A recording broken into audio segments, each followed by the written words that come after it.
The Central Bank of the United States was founded in 1913. Guess what else was founded in 1913? Tax Department. The Federal Reserve and the IRS. And so when you look at all this, and then if you read Marx, he says that a progressive income tax is necessary for the spread of communism. And then when they cut off Keystone XL pipeline, inflation went through the roof. Now the poor are already poor, but when you raise inflation, the price of fuel, the middle class got poor.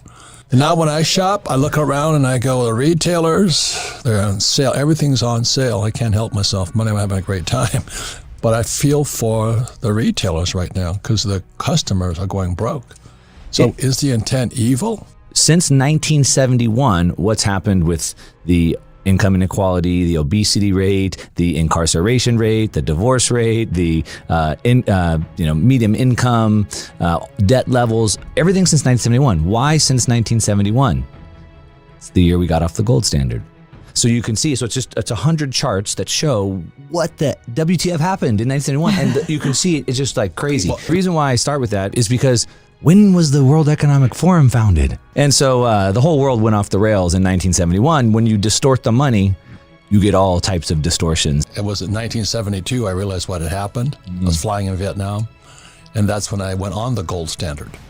And I bought my first little Krugerrand in Hong Kong for about $50. A lot of people might have heard of something like Davos, where every year the world leaders, a lot of people call them the world elite. I don't like to use that word. They're not elite in anything. None of us would hire them in our business, but the world leaders, the policy makers, if you will, the think tankers, they get together every year in Davos. It's politicians and business people getting together, public and private, getting together to set policy. So they get together every year in Davos, Switzerland at the World Economic Forum. And so it was founded by this guy, Klaus Schwab, and he's created this think tank, bringing these people together to try to figure out a better way, a more equitable way to run the world. Watch out, anytime you see that word equitable, you know what they're talking about. They're talking about Marxism.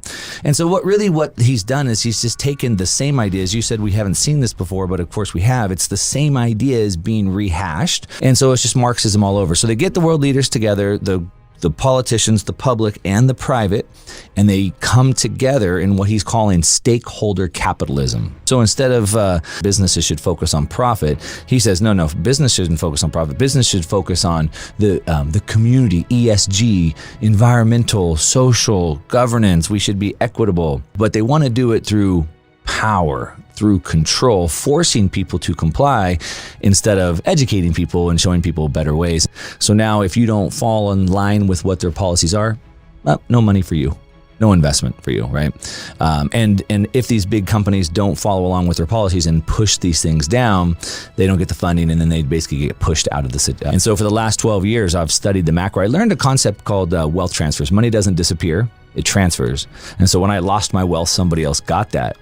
I didn't like that. That's a very good point. And it's happening today. And so I realized there's certain times and conditions where these wealth transfers happen. And so I've spent the last 12 years studying these wealth transfers to figure out how do I get on the receiving end instead of being on the receiving end of those things.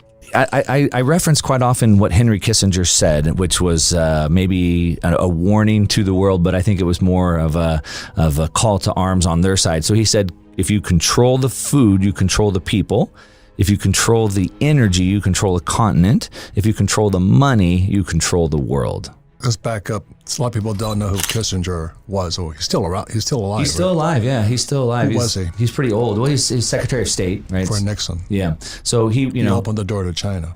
Opened the door to China, but also, instrumental throughout Europe as well during that time of the, coming out of the World War II, kind of redrawing the world and setting peace and stuff like that.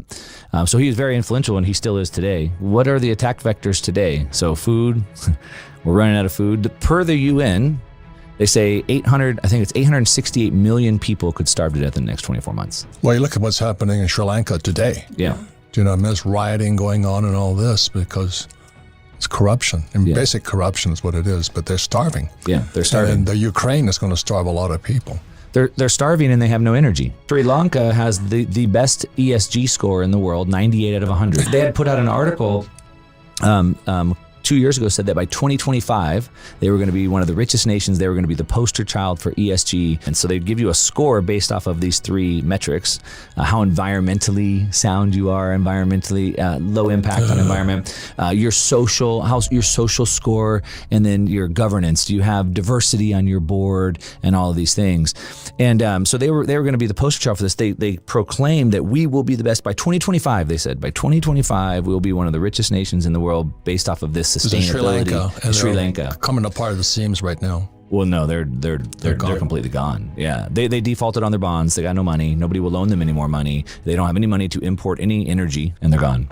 It's important to understand too, like where we're at in the world, right? We're at this peak centralization, central planning. Right. I like to say central planning always fails, and because they don't have enough data, they know they don't have enough data. You can't organize billions of people, right? But they're trying to. And so central planning, so it's World Economic Forum, World Health Organization, and then the UN, the IMF, the BIS. What's the BIS? So that's the Bank of International Settlements. The Bank of International Settlements, that nobody knows what the BIS is. And the BIS... It's a central bank. The central bank of central banks, exactly. And so if you look at an org chart I have of the way I see the world, and on the org chart, the BIS sits at the top. Below the BIS, then you have some of these think tanks. So the World Economic Forum is one of them, the Club of Rome, and so they're the policy makers. And then they push it down to the next row in the org chart to the policy enforcers, which are the governments. And so the governments sit a few levels down. So it's really a coup of the bankers. And they use this banker, the BIS at the top, to push these ideas through the think tanks and then down to the policy enforcers. And then we're down at the bottom of the subjects of all that, right? So Klaus is kind of running this. He's sitting on top of the world, hobnobbing with all these people, flying their private jets over to Davos, telling us that we need to cut back on our energy, telling us that we need to eat the bugs. This is on their website. They're talking about why we should be eating bugs. They're more sustainable. Nicole Kidman, there was she made a commercial, I think 2 weeks ago, of her actually eating bugs. That's what they're putting on TV now. The food is their first attack vector. So I was on Fox Business 2 weeks ago. They asked me about an article the UN put out, when the UN titled the article, why it's good to be hungry, why being hungry is good. And they were saying we need people to be starving because there's all these jobs that have to be done that nobody would do unless they were starving. Who said that? It was an article on the UN website. And like I said, Fox had me on to talk about it. They took it down after half a day because the backlash was so insane. But per the UN, about 868 million people could starve to death in the next 24 months, almost a billion. So Marxism, whenever Marxism has been tried in Russia in the early 1900s, about 25 million people starved to death. In Mao's Great Leap Forward, about 50 million people starved to death. Those were horrific, 50 million people. We're talking about almost a billion now. And so at a time when we have almost a billion people that could be starving to death, shouldn't we be trying to get as much food as possible out? We would try to do everything we can. But in Holland, they've gone and shut down the farms. They're trying to take over their land, and they want to take over the farms and stop them from growing not just food, but also raising cattle and meat. And so now it's massive protests are happening in Holland at a time where we need more food. In the United States, the farmers are being paid not to plant. They're not allowed to plant on some of their land. And they went and they petitioned the Secretary of Agriculture and said, hey, let us plant. We can get more food. And they said, no. It's not in line with our agreement for the Paris Accord, which is the environmental thing, which is what President Trump had pulled us out of. And then Biden's very first day in office, the most important thing he had to do by executive order was put us back into the Paris Accord. So we can't grow food in the United States because of, climate change. Holland can't grow food. And now the protests are happening all over the world. And it's even bigger. So like all throughout Europe, there's an energy crisis going on. Everybody should know that by now, but they don't have natural gas. They're dependent on Russia for natural gas, but we need natural gas in Europe to make fertilizer, and we need fertilizer to grow food. We also need natural gas to process food. Okay, what are the 3 things what the kitchen server said? So food, points. And then the next one is the energy. And the next one is? And then the money. Right, and that's what Records is talking about. CBDC, central bank digital currencies. But the Achilles heel is that third one, which is the money supply. Money. And that's the big one. In the Communist Manifesto, number 5, he had 10 points. Number 5 was the creation of a central bank. Right. So central banks are part of Marxism. Of course. That's the whole goal. Yeah. The central bank is communism, central controlled economy. Yeah. The American system, not Americans, but most people are completely uninformed. So when communism was defeated in the 70s and really started in about the 60s, it kind of went underground. and it came into the universities in the United States. And so they've done a really good job playing this long game, and they started with changing the college-age kids' viewpoints on these things, who have now moved into media, who have now moved into government, who have now moved into finance. This goes back to what, the 60s? The 60s, yeah. Because in the 60s, I remember Columbia first time rioting. I'm going, why are they rioting? You know what I mean? But it was in the 60s. It was against the Vietnam War, and then when I came back from Vietnam, I got hit with eggs and spit on and called baby killer. It was college kids. Yeah. And it's not improved. Now we have TikTok. Yeah. And TikTok is scrambling. It's turning their brains into scrambled eggs. It is. It's bad. But and it's a Chinese organization. The one thing that we have to our advantage is their ideas don't work. Left to their own, they fail. That's a very good point. So Nietzsche says, that which is falling, shall ye also push. And so it's already fallen. The system's crumbling. The financial system is done. Like, the EU's on the verge of breaking up. The bond problem that they have is one that they probably can't solve over there. The pigs nations down below, they're done. Germany has lost its position. The energy is too high. So the EU's on the verge of breaking up. Who are the pigs? The Portugal, Italy, Greece, Spain. So the southern nations in the European Union. Italy and Greece have to constantly be bailed out. They don't have any production. Germany's been the production engine of Europe, but now they've become a net importer. Because of the energy war. Prices have gone so high that they can't afford to produce anymore, and they have to import their energy. But why do they have to import their energy? Well, they shut all their nuclear reactors off. Over the last decade, they've been shutting them down. And so their energy prices have gone up by 8 times. When next door, France, they still have cheap power because they still have nuclear. So in Europe, they have massive amounts of shale gas like we do in the United States, but they don't want to get it out. Humans can take a lot of abuse from governments, but when you can't eat or feed your family, that's when it's like game on, right? 9 meals to anarchy, they say. What they've been doing is they've been taking to the streets, sort of like we saw in Canada with the truckers, but now it's the farmers with their tractors, and they're taking these tractors and they're making the Canadian truckers look like child play. They are out in serious droves. Some of the farmers got arrested. The farmers went to the police station, surrounded them, and made them release the farmers.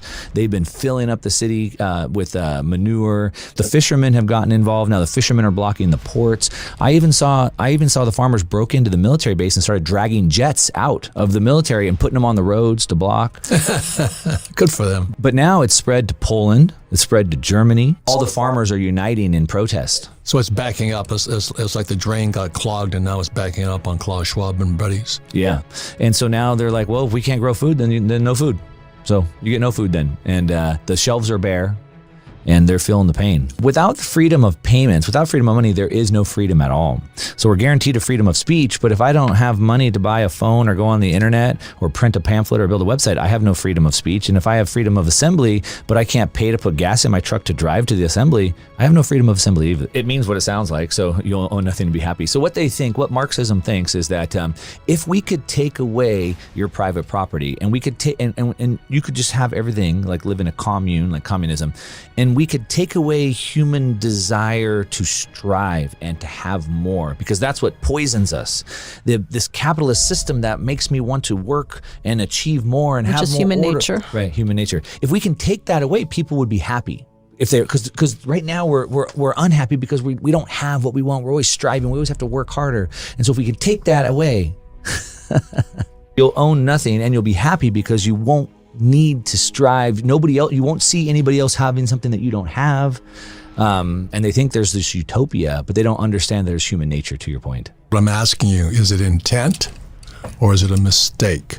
It's 100% intent, right? Yeah. So obviously Karl Marx wrote the book. The real struggle, the real axis of struggle is between the individual and the collectivist. It keeps trying to pull them into these groups and take away their individual identity, which is centralization, right? And command and control. This is communism. Well, because what these Keynesians want to do is they want to boil us down to a digit on a spreadsheet. And they don't take things into consideration like that make us an individual. I believe that individualism is great. I believe individualism is necessary because if we're different, we can all see the same thing, but draw different conclusions. We see different problems and we come up with different solutions. It's called free market capitalism, but more important is we're fighting for our freedoms. Yeah. Like, I'm afraid to speak up now. Remember during COVID, they were censoring doctors. You couldn't say anything. It's tragic what's happening. Yeah.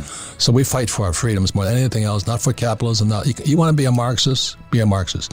Who you sleep with, none of my business. But don't take my freedom away.